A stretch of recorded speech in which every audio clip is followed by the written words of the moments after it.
John Hurley, a former NCAA wrestler and BJJ purple belt, was built like a tank. When he was just 7 years old, he beat up a 12-year-old boy who was trying to bully him. No one knew how he managed it, but after numerous visits to various therapists and psychiatrists, his parents discovered an imbalance of certain hormones in his body. This condition caused him to have hysterical strength, producing a ton of adrenaline and making him almost superhuman for short periods. Medication was prescribed to control these episodes, and his energy was diverted to physical training. John's parents enrolled him in the school wrestling team and got him into Brazilian Jiu-Jitsu. His mother also introduced him to meditation exercises to keep him calm. Despite his condition, John was known as a calm man, but those who knew him well called him the Hulk. His coaches would pump him up before matches, knowing that once the Hulk came out, victory was assured. However, they also knew that most of the time, John was in control. John's college life went smoothly, and he found a nice job. Things seemed to take a turn for the better when he married Donna. John Hurley was on his way home from Seattle after wrapping up a successful negotiation that would significantly improve cash flow for the software company he worked for. He also had the opportunity to see his younger sister Lisa, who had come up from Tacoma where she attended the University of Washington. They had a good dinner at the Hilton Garden Inn and spent a couple of hours catching up. It had been a few years since he had seen her, and he enjoyed the time they spent together. Now, he was looking forward to seeing Donna, his wife of nearly 5 years. He hated being away from her, but unfortunately, that was just the nature of his job. What he was really looking forward to was their 5th wedding anniversary, which was on Friday, the day after tomorrow. Unknown to her, he had already made a reservation at a local resort hotel for the weekend and had ordered a blue sapphire sunburst necklace to give her at the hotel. His plan was to pick it up from the jeweler's shop the next afternoon. Right now, though, he wondered where she could be. He had called her cell phone before he boarded the flight, but it went straight to voicemail. He also tried calling the house, but that too went to voicemail. Perhaps she was just out shopping with one of her friends, he thought. He thought about Donna and how much he missed her. Standing at just under 5 and 1/2 feet, she had long wavy dark hair, hazel eyes, and a dark complexion that looked like a permanent suntan. The only complaint he had was her insane jealousy. She was normally one of the sweetest women he had ever known, but he hated it when she made false accusations. He loved her too much to ever cheat on her and went out of his way to make sure she realized that. Still, it had gotten so bad that he couldn't even have a business meeting with a female colleague without Donna thinking they were having an affair. He thought he had finally nipped it in the bud when he challenged her to hire a private investigator and have him watched. Maybe he thought, once she had proof of his fidelity, she would back off and realize her fears were unfounded. He was getting more than a little fed up with her jealousy and false accusations. It's not that he didn't have secrets from her, he did, and her constant harping on his so-called infidelity threatened to bring one of those secrets to light in a very ugly way. He felt his heart rate increase as he thought about her constant harping on the subject. He took a few deep breaths as he had been taught, but to no avail. He felt his face start to burn and knew he had to get himself under control quickly. He reached into his pocket and pulled out a small packet of pills. He took one and began to relax after a few minutes, his heartbeat returning to normal. The man sitting next to him eyed him with concern. "Are you okay, sir?" the man asked. "Do you want me to call for someone?" John shook his head. "No, but thanks for asking. It's just an old heart condition. I've got medication for it." The man nodded his head and sat back but kept an eye on John just in case. Finally, the plane landed. John grabbed his luggage and went to his car sitting in the short-term parking lot. He tried calling Donna again but got her voicemail. He got the same response when he called the house. Where the hell was she? He asked himself. He started the car and drove home. When he finally pulled into his garage, he noticed Donna's car was gone. He thought it odd that she wouldn't be home since it was about 6:30 p.m. normally, she was home from work by 5:30 or so.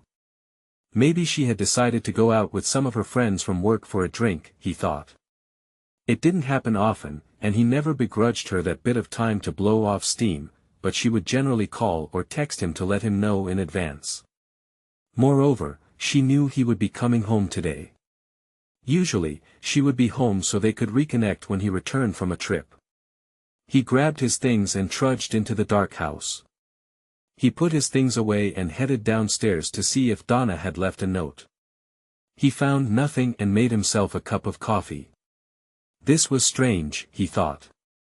She always let him know when she would be out for a bit, so why was there no note? He pondered this as he sipped on his coffee. Suddenly, his phone rang. He saw it was from Donna, so he answered. "Donna?" he asked. "I'm sorry, John. I was getting ready for tonight and I didn't realize you had called until just a few minutes ago," she said. "What were you getting ready for?" John asked. "It's a little surprise. Some friends and I wanted to surprise you when you got home tonight. Why don't you come on over so we can celebrate?" "Sure, where are you?" She gave him an address, and he wrote it down. "What is this anyway? Is it a club or a restaurant or something?" "An old friend of mine has a private club at his house, and we decided to put something together for you, kind of like a combination welcome home and anniversary party." "That sounds like fun," John said. Donna laughed at that. "Yes, I promise it'll be a lot of fun. We're keeping it casual." Okay. I'll see you soon." "See you, babe," she said before ending the call. Strange, he thought. She didn't tell him she loved him, but yet this was supposed to be a surprise anniversary party of some sort. Still, there was something about the way she spoke that made him wonder what was going on. He went upstairs, showered, shaved, and dressed in blue jeans and a polo shirt. He looked the address up on Google Maps and saw that it was in a fairly rough area of town. Who did she know that lived out there? He wondered. He knew most of the people in the insurance office where she worked and didn't think any of them lived out there. So, who was this friend? He knew she once ran with a group of fairly rough types when she was younger, but thought she had outgrown them. He locked up, got in his car, and punched the address into his Google Maps. He backed out and followed the GPS device to the address. He was a bit shocked when he reached the destination. A medium-sized house sat in the middle of a lot that was surrounded by a chain-link fence. He noticed the pickups and motorcycles parked around the place and started to get a bit concerned since he didn't recognize any of the vehicles. He pulled in, parked, and went to the front door. A large man wearing a t-shirt and jeans opened when he knocked on the door. John noticed the beer in his hand and heard rap music coming from inside. "Yeah?" the man asked. "I'm John Hurley, and my wife Donna asked me to meet her here. I hope I have the right address." The man smiled, but John wasn't convinced it was out of genuine friendship. The man reached up and shook John's hand. "You must be Donna's old man. You can call me Jabari. We've been expecting you. Come on in." John walked in and looked around to see several other large men in the front room. "Hey, everyone. The man of the hour is finally here," Jabari said. The other men nodded and smiled at John. They may have been smiling, but John didn't feel any real friendship here. "Where's Donna?" John asked. "Oh, she's downstairs getting ready for the main event," Jabari said, causing the others to chuckle. "Want a beer?" Yeah, sure," John said. One of the others handed John a bottle of cold beer. "Thanks," John said as he opened it and took a tentative sip. "So, what is this main event?" he asked Jabari. "That's the surprise your old lady wanted to do something special for your anniversary and asked us to help her out," Jabari said. "I'm afraid you have me at a disadvantage." "Who are you guys?" "Well, that over there is Chad," Jabari said, pointing at one of the men in the room. "Over there is Jamal, and that guy standing next to him is Tyrone," he added. "That big fella back there," we call him Bull. I'm sure you can understand why. John saw the very large muscular black man standing by the kitchen table. All of them looked to be mean as snakes, and John saw the large knife sheathed in a scabbard on Jamal's hip. Yeah, and you're all Donna's friends? Yep, Chad said. I've been for a while. Haven't seen her much since she married you, though. She never mentioned any of you to me before, John said. I'm not surprised. Most people try to avoid us as much as they can, Chad said. And you have a private club here? John asked. Yeah, Jabari said. Down in the basement. We built it ourselves.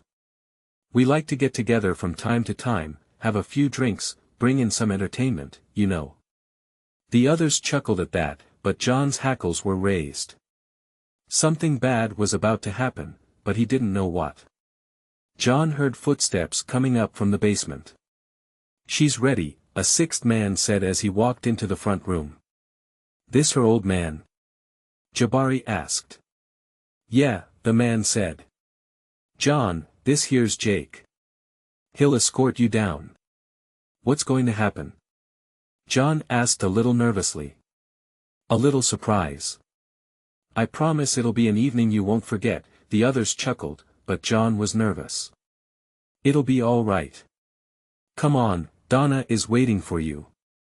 John walked over to Jake, who led him downstairs. Happy anniversary, Jabari said as John began his descent. When he got downstairs, he saw a small bar in one corner of the basement. In a well-lit raised area that occupied one end of the room, a curtain was hung across the end of the area, which he realized was probably a stage. What concerned him the most was the bed in the middle of the stage and the camera mounted on a tripod a few feet back. There were several neon beer signs hanging on the walls, and the room was fairly dark, like a bar or a club. A pool table was placed at the opposite end of the basement, and John saw a few tables in the room. A jukebox occupied one area of the wall, and John realized that was the source of the music. Two other men stood in the room and watched John as he entered. Jake led him to a chair that sat in front of the stage. The chair sat next to a table but faced the stage. Have a seat, Jake said, pointing to the chair. Where's Donna? John asked. She'll be out shortly. Go ahead and sit down. You can put your beer on the table if you want. John set the beer down and looked around. Something inside told John he needed to get the hell out of here, but he suspected the 5 men upstairs were not about to let him go. Plus, he was worried about Donna. What would they do to her if he ran out? He took one last sip and placed his bottle on the table. The moment he sat in the chair, Jake and the other 2 men quickly grabbed his arms and zip-tied them to the arms. What the hell is going on? John asked, getting angry. The men ignored him and zip-tied his ankles to the legs of the chair. Get me out of here right now, John demanded. Shut up, a-hole, he heard his wife say. He looked up and saw Donna wearing nothing but a tiny thong and a half-bra. What the hell is this? John demanded. Why are you dressed like that? Who are these guys? This is to celebrate our anniversary, she spat. These guys are my friends, and they're going to help me teach you a lesson about cheating. She threw a picture on his lap, and he looked.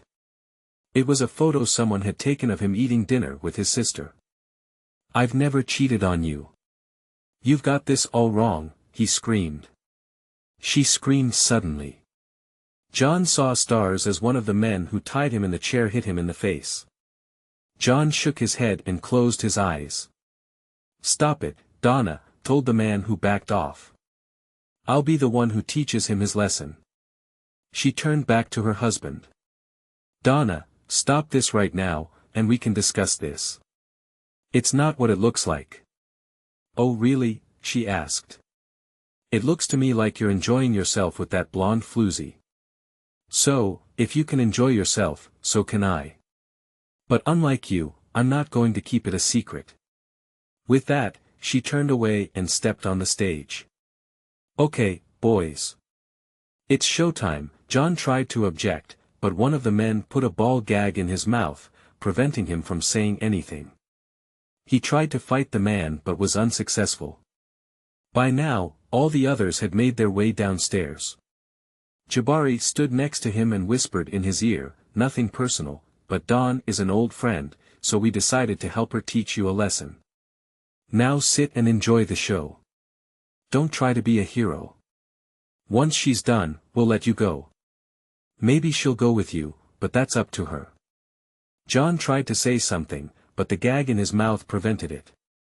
"Just relax, take your medicine like a man." He stood back up and nodded at Chad, who stood by the jukebox. Chad pressed a button, and a song began playing. As the music began, Donna started dancing, twirling around like a stripper. She kicked her shoes off, then slowly removed her remaining clothes. "You like this, lover boy?" she sneered at John. "Did your little blonde do this for you, huh?" She danced a bit more and then Donna laughed as she tossed the tiny thong at John. "I really hope you like this, lover boy, because you're never going to touch me ever again. Come here, boys, and show little Johnny how a real man treats a woman."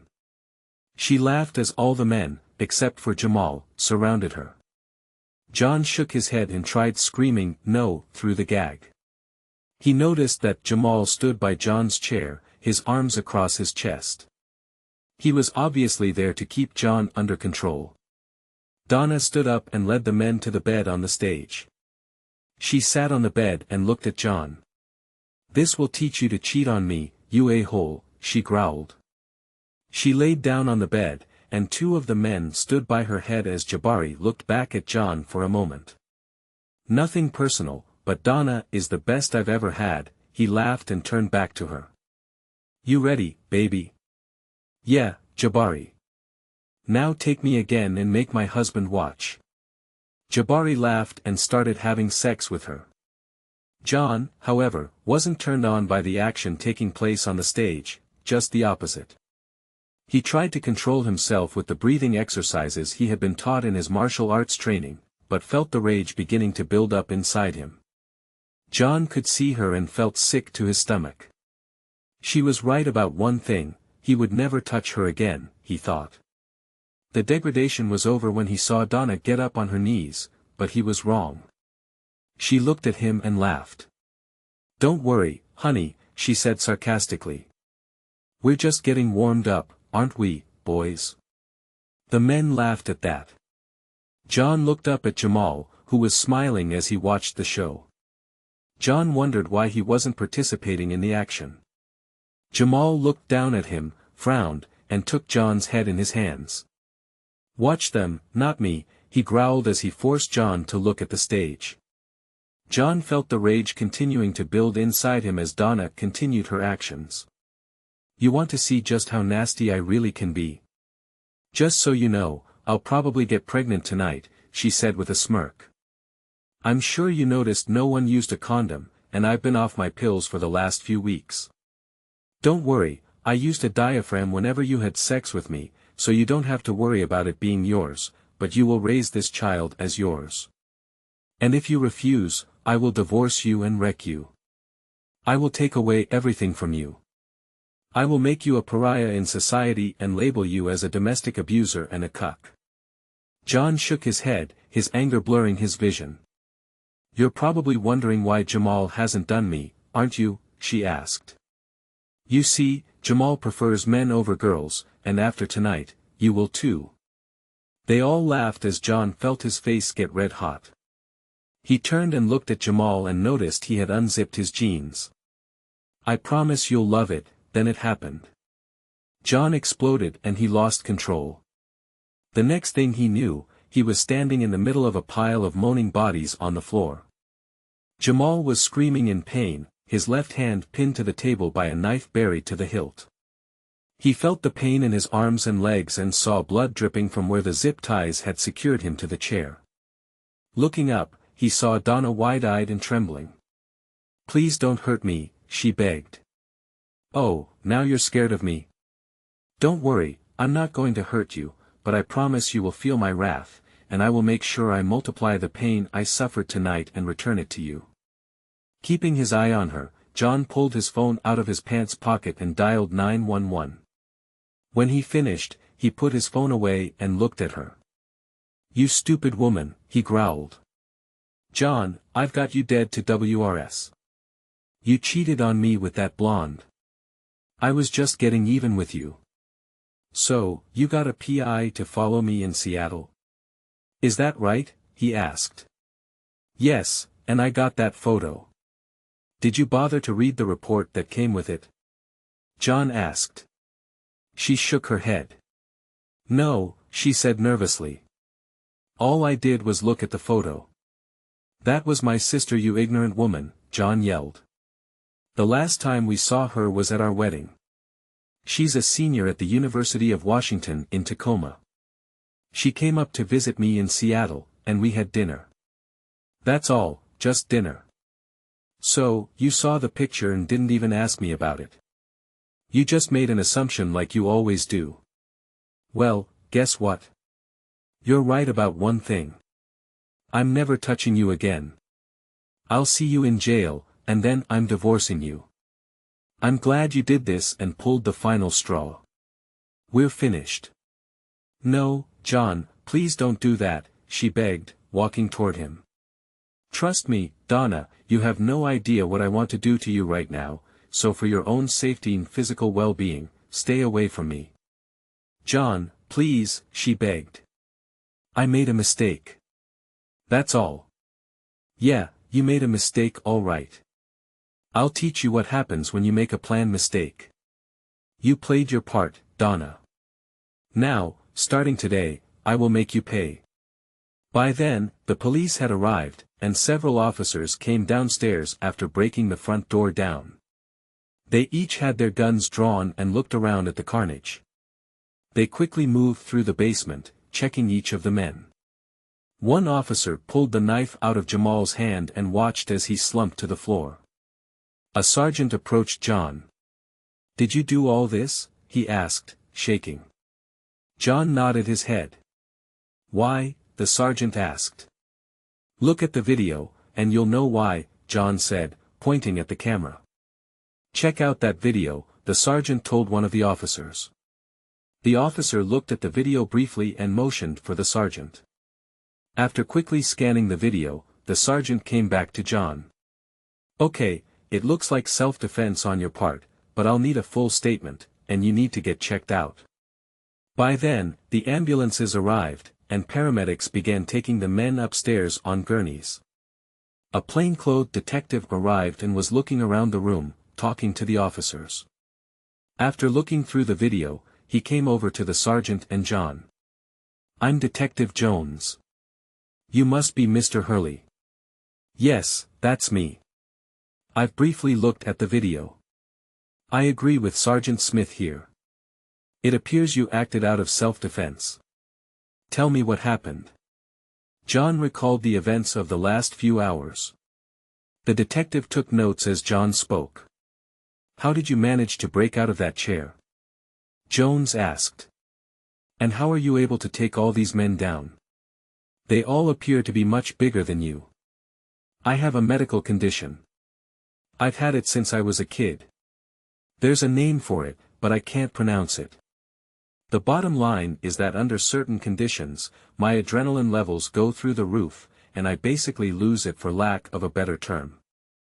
I have a prescription that helps me keep it under control, and my martial arts training also helps me keep my cool. This is only the second time in my life something like this has ever happened." "Do you have that medication with you?" Jones asked. John nodded his head. "I keep it with me at all times. I only take it when it's needed, which fortunately isn't very often." Jones asked one of the other officers to bring a bottle of water, which he did. "Maybe you should take one now," John said, handing John the water. John pulled the small packet out of his pocket and swallowed a pill with the water Jones had given him. A few seconds later, John felt much better. "Are you okay now?" Jones asked. "Yes, thanks. Do you remember what you did here?" Jones asked. No, I don't, John said, shaking his head. Jones showed John the video. He was shocked at what he saw. It was like watching a Hulk movie, only this was real life. He saw himself roar, then break out of the chair in the video. He grabbed Jamal's knife out of its scabbard and plunged it into the bigger man's left hand, pinning it to the table. The other men came after him as Donna sat scared. In less than a minute, John had taken all of the other men down. You don't remember doing any of this? Jones asked. No, I don't, honestly. I never thought I even had it in me to do something like this. What's the last thing you remember? Jones asked. That man getting ready to stick his meat in my mouth, John said, crying. Yes, he was going to do me, and my wife was in on it. I see, Jones said, looking across the room where another officer was taking Donna's statement. By then, the officers had covered her with a blanket. I want you to go to the hospital and get checked out, Mr. Hurley. I'll speak with you a bit more after I've had a chance to collect all the evidence. I'll take it from here, Mr. Hurley. I'd appreciate it if you didn't leave town. I'm not going anywhere, John said. Detective Jones nodded his head and gave instructions to the officers and went to see Donna, who was still being questioned by an officer. A couple of minutes later, John heard her wail as she was cuffed and led out of the room. Please, John, she cried. Don't let them take me away. Please tell them it was all a big misunderstanding. John shook his head and looked the other way. After everyone was finished with the questioning, John drove to the hospital to get checked out. A few hours later, he drove home, his cuts dressed, cleaned, and bandaged. On the way, he realized he hadn't eaten since he left Seattle and went through a drive-thru for a burger. Once home, he ate, then called his boss, Jim Rollins, to explain the situation. Damn, John. I'm sorry to hear that. Look, why don't you bring the signed contract and then take the next week off? You've got plenty of vacation time coming. Thanks, Jim. I appreciate that, John said. After he calmed down, John showered and went to bed. The next day, he went to the jewelry shop and canceled the order for Donna's necklace. He ended up paying a small restocking fee but got most of his money back. He also canceled the hotel reservation and had the charges reversed. He then called around and set an appointment to see Jenny Hawkins, attorney at law, about a divorce. On Friday, he just finished eating lunch when his phone rang.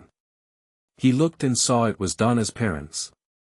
He took a deep breath and answered. Hello, John. What the hell is going on? Asked Mara, his mother-in-law. Donna called from the county jail. She said she's been arrested and they're holding her without bail. Did you do something? John couldn't believe the nerve of this woman. He counted to 10 and took a few deep breaths before answering. Did she tell you why she was arrested? John asked. She said it was all some kind of misunderstanding on your part, Mara said. On my part? Really? You mean she didn't tell you that she plotted to have me tied up, forced me to watch her have sex with multiple men, then was going to have me sexually assaulted by one of her male friends? Didn't she tell you about that? What? Why would she do such a thing? Because she saw a picture of me having dinner with my little sister and thought I was having an affair. The woman is nuts, and tomorrow I'm seeing an attorney and I'm filing for divorce. You can't be serious. Look, I know you're probably upset, but surely you can understand how she would feel. What would you do if you saw a picture of her eating lunch with a man? I would ask her about it. I wouldn't fly off the handle the way she did. Look, Mara, you have no idea what your daughter did, and there's no way in hell I can overlook it. I've been dealing with her insane jealousy since we got married. I'm tired of it. It ends now. As far as the divorce is concerned, let me ask you, Mara. If we reverse the roles and I tie her up and force her to watch me have sex with other women and then have her assaulted by one of them, would you still ask your daughter to remain married to me? Mara had no answer to that. Don't be a hypocrite, Mara. You know very well that what I am doing to your daughter is absolutely right. With that, he ended the call. When she called back, he sent the call straight to voicemail. Curious, he went into the second bedroom where he and Donna had their home computers set up. He sat down at her computer and fired it up. He already knew her passwords, so he got into her desktop easily. He opened her email client and was shocked at what he saw. He found an email from something called Jenkins Investigations and opened it up. Attached to the email was a document and a photo. The photo was of him and his sister eating dinner, the same one she threw in his face earlier. The report stated that target John Hurley, meaning him, had eaten dinner with what appeared to be a much younger woman.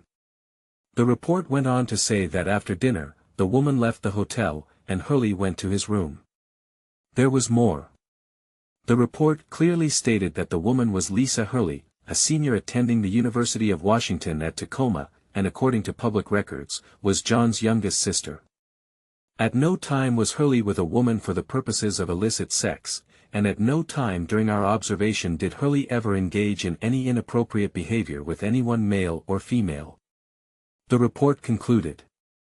If Donna had bothered to read the report, she would have known he was innocent of cheating on her, but as usual, she simply saw the photo and came to her own false conclusion. He printed that out and kept digging. He saw emails from her to Jamal in which she falsely claimed that her husband was cheating on her and she wanted revenge. He saw several emails from Jamal telling her about a website and how she can get her revenge. As he read, he felt his blood pressure begin to rise. What happened to him last night was carefully scripted, and he realized she intentionally planned to have him assaulted, videotaped, and his video published on a website. He printed off the emails and kept digging. He checked her browser history and found that she had visited several sites similar to the one she was in contact with.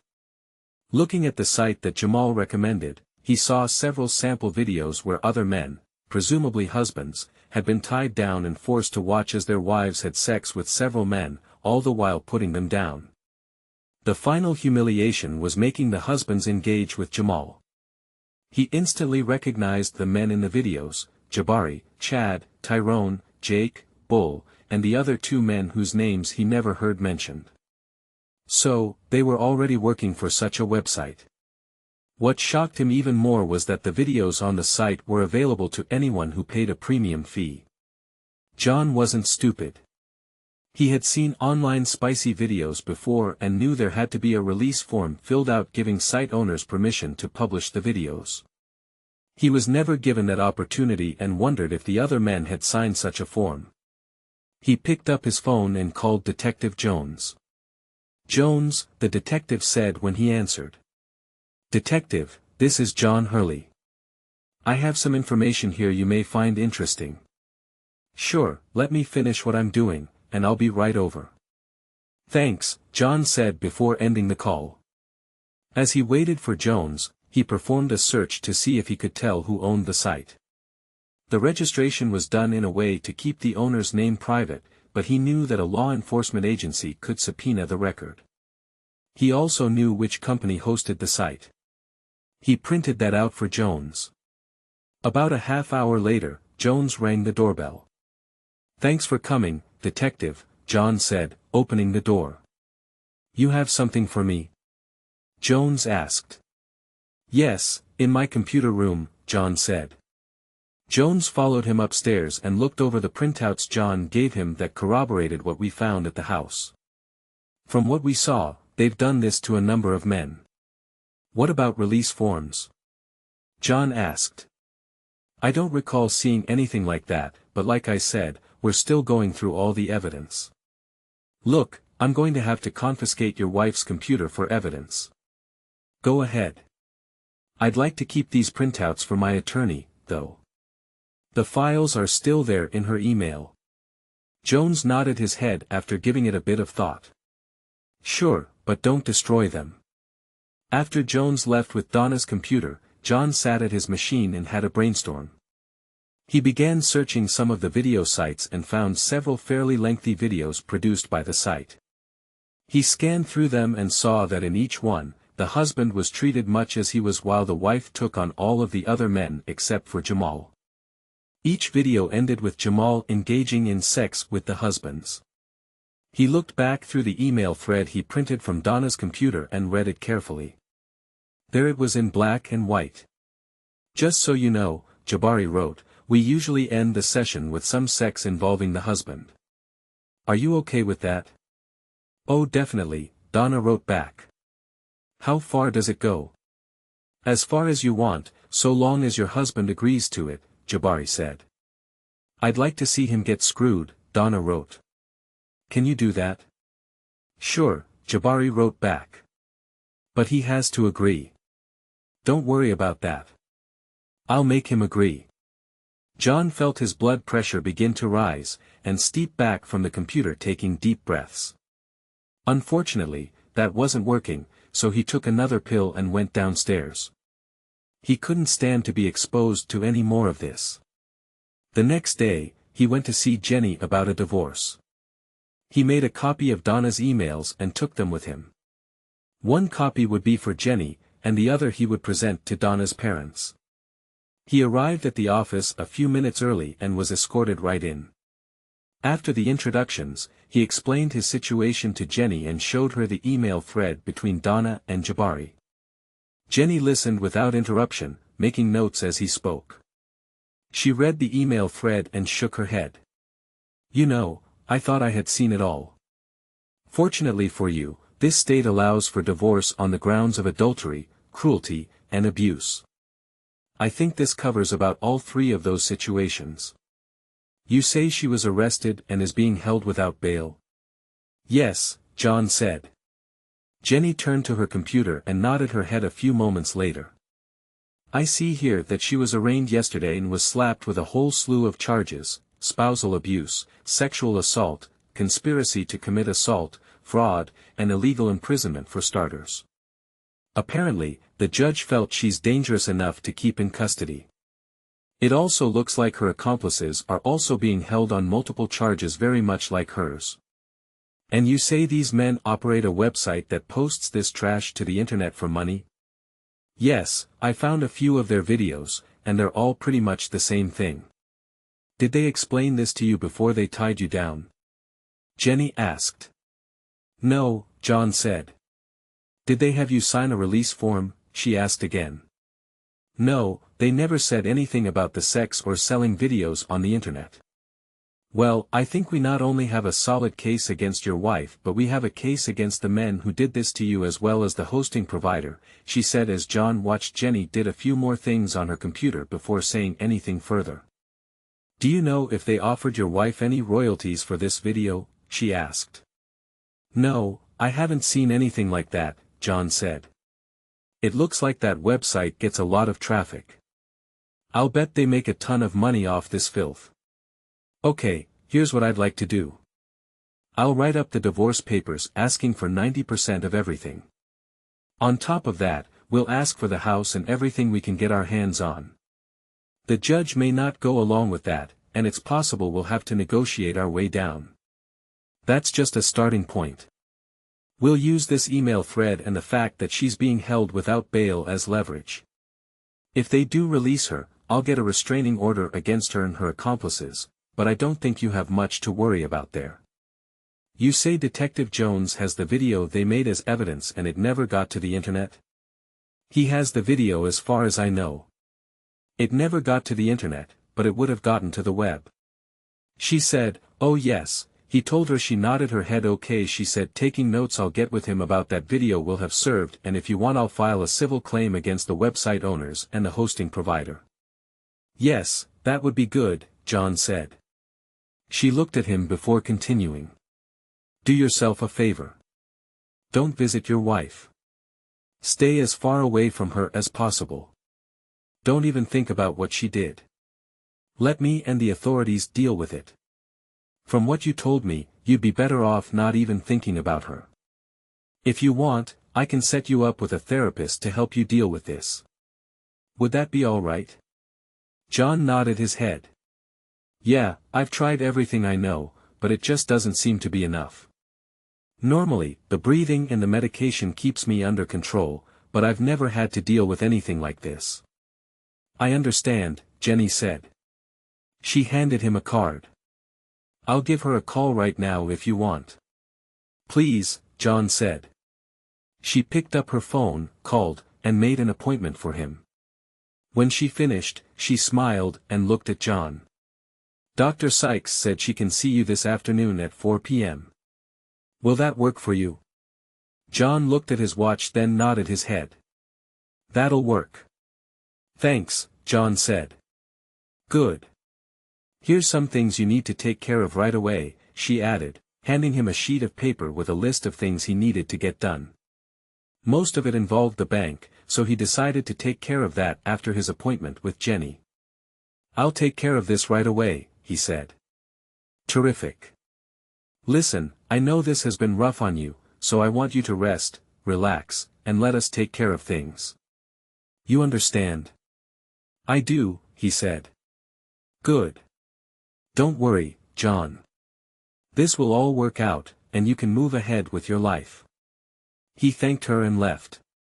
After leaving a healthy retainer, from there, he went to the bank, paid and closed out their joint credit cards, and withdrew everything but 10%, then opened a new account in his name only and applied for a new credit card.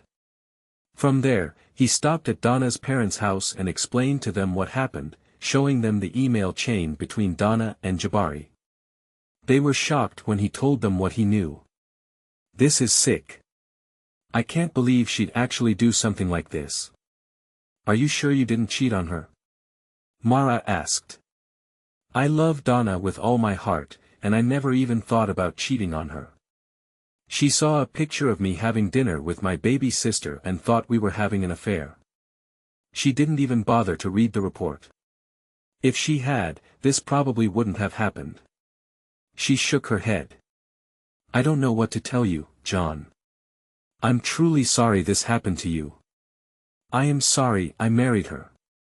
Just do me a favor and stay in touch, okay? We've always thought of you as the son we never had. I'll do that, Mara. By the way, her car is still at that guy's place.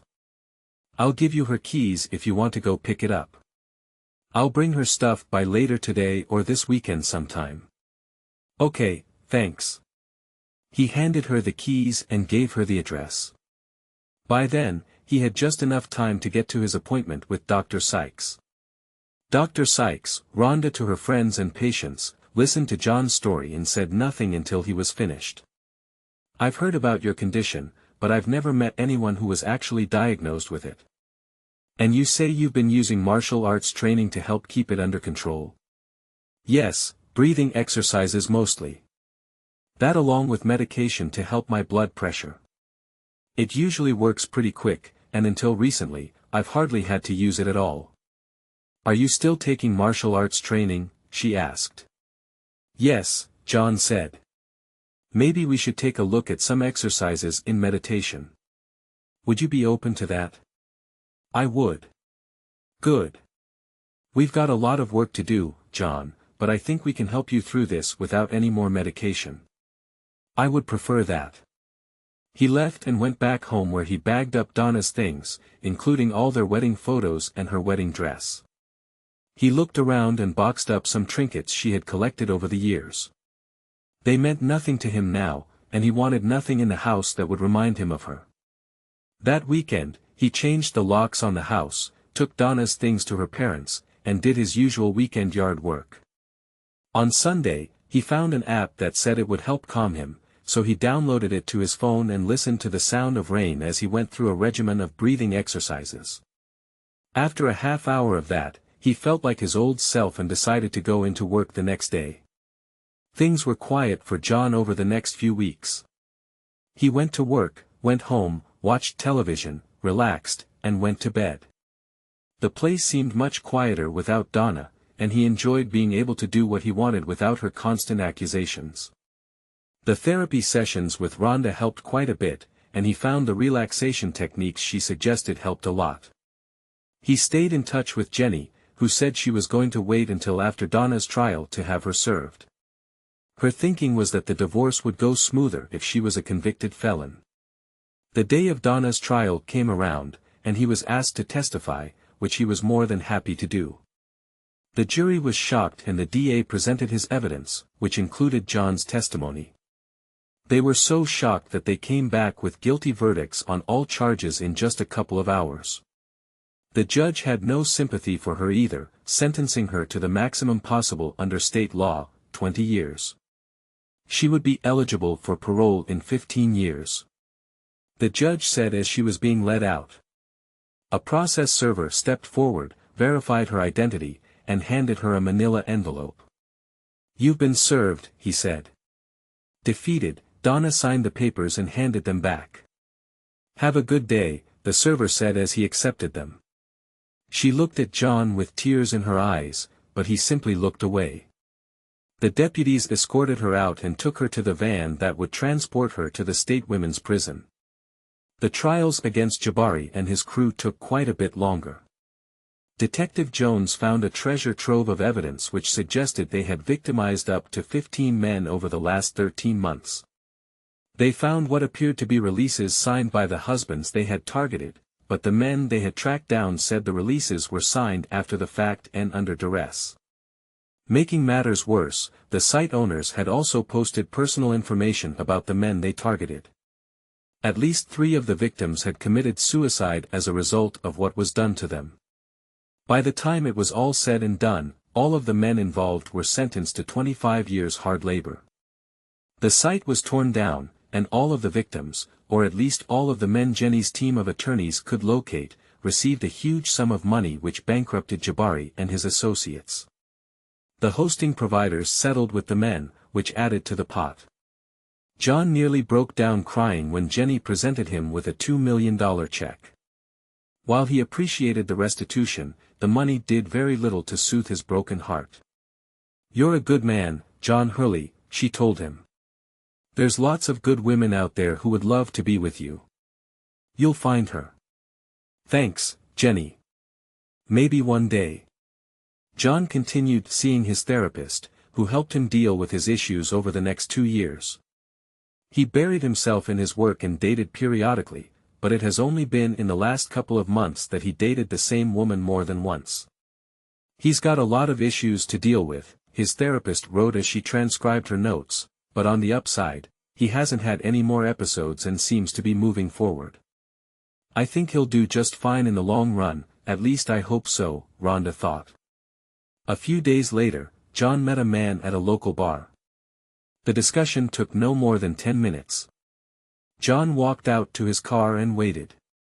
The man walked near him and picked up the small briefcase that John had already placed on the ground. Both men looked at each other and walked away with a nod. 5 days later, John learned from Jenny that Donna had gotten pregnant from her actions on that fateful night but had suffered a miscarriage when 3 large women attacked her in the bath.